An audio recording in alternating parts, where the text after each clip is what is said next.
नमस्कार दोस्तों, कलयुग के चमत्कार संतों की वाणी में आप सबका स्वागत है। दोस्तों, कल की वीडियो में हमने सुना था श्रीमद् भगवत गीता का 18वां अध्याय, जो कि इसका अंतिम अध्याय है और जिसमें भगवान ने कहा था कि अर्जुन, तुम सब धर्मों को छोड़कर मेरी शरण में आ जाओ, मामेकम शरणम व्रज, और इस मेरे द्वारा दिए गए ज्ञान से अपने मोह को नष्ट करो और युद्ध के लिए तैयार हो जाओ। ये युद्ध तुम्हें कर्मवश, यानी कि तुम्हें क्षत्रिय भाव के कारण ही अपने आप प्राप्त हुआ है, इसको करना तुम्हारा कर्तव्य है।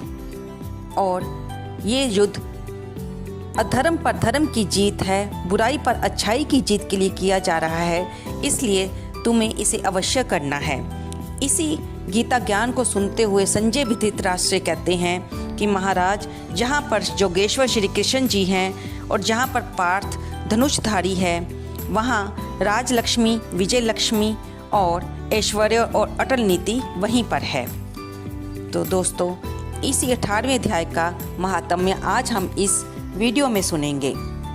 इन सभी अध्यायों के महात्म्य भगवान श्री विष्णु जी लक्ष्मी जी को सुना रहे हैं।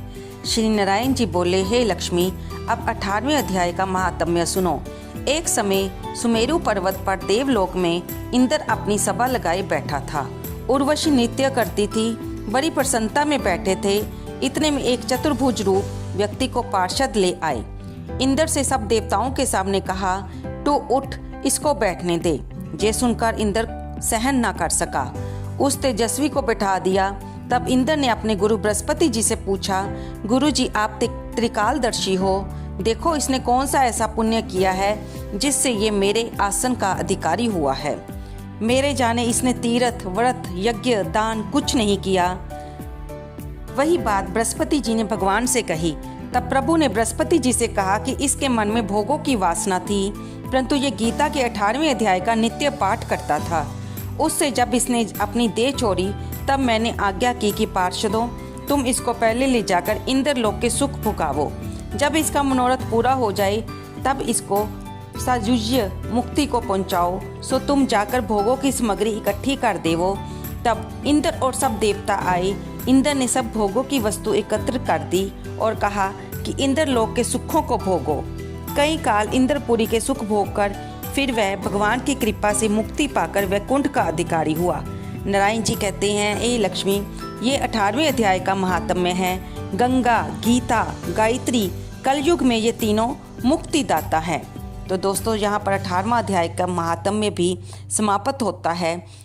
तो दोस्तों, इस 18वें अध्याय के महात्म्य के साथ हमारा श्रीमद् भगवत गीता की जो अब तक अध्यायों की और उनके महात्म्य की चर्चा चल रही थी, वह भी समाप्त होती है।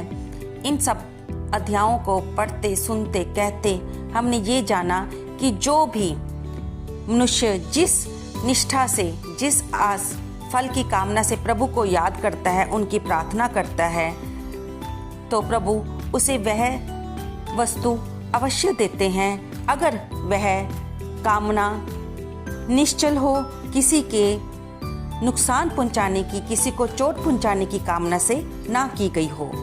प्रभु ये भी बताते हैं कि जो काम हमारे कर्तव्य में आता है, उसे हमें अवश्य करना चाहिए। कुछ लोग कर्मयोगी बनते हैं, कुछ लोग ज्ञान योग बनते हैं और कुछ भक्ति योग के रास्ते को अपनाते हैं।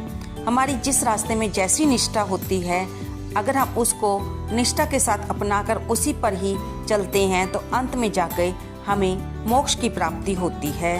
और अगर हमारी साधना बीच में छूट जाती है, यानी कि हमारी मृत्यु हो जाती है, तो हमें अपने किए हुए पुण्यों के आधार पर दोबारा जो जन्म मिलता है, वह किसी कुलीन घर में ही मिलता है। और फिर हम अपनी साधना को दोबारा शुरू करते हैं और इस साधना के करते हुए हम अंत में भगवान के धाम के पाने के अधिकारी बन जाते हैं। और अगर हम तामस वृत्ति में आकर कार्य करते हैं, किसी को चोट पहुंचाते हैं, किसी को नुकसान पहुंचाने की इच्छा से यज्ञ, दान करते हैं, जो अनाधिकारी होता है उसको दान देते हैं, तो ये हमारे सारे कर्म हमें अधोगति की ओर ले जाते हैं, जिससे हमें निम्न योनियों में जन्म लेना पड़ता है।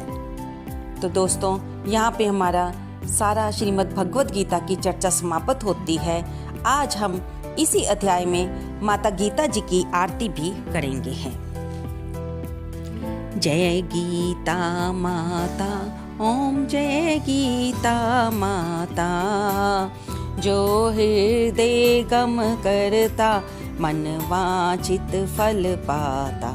ओम जय गीता माता, योगेश्वर मुखवाणी, तुम हो कल्याणी माता, तुम हो कल्याणी। अर्जुन शोक निवारण, तुम हो प्रख्याता।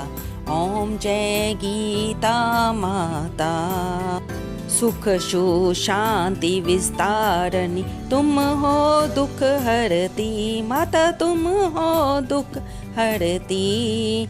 रजतम तिमर विनाशक, रजतम तिमर विनाशक, भक्ति दाता। ओम जय गीता माता, वेद त्रयी स्वरूपनी, कलिमल अगहारी मैया कलमल अगहारी। शुभ सन्मार्ग प्रदर्शक, शुभ सन्मार्ग प्रदर्शक, त्रिभुवन विख्याता। ओम जय गीता माता, आरती मात तुम्हारी, जो से प्रेम गाता मैया, जो सप्रेम गाता।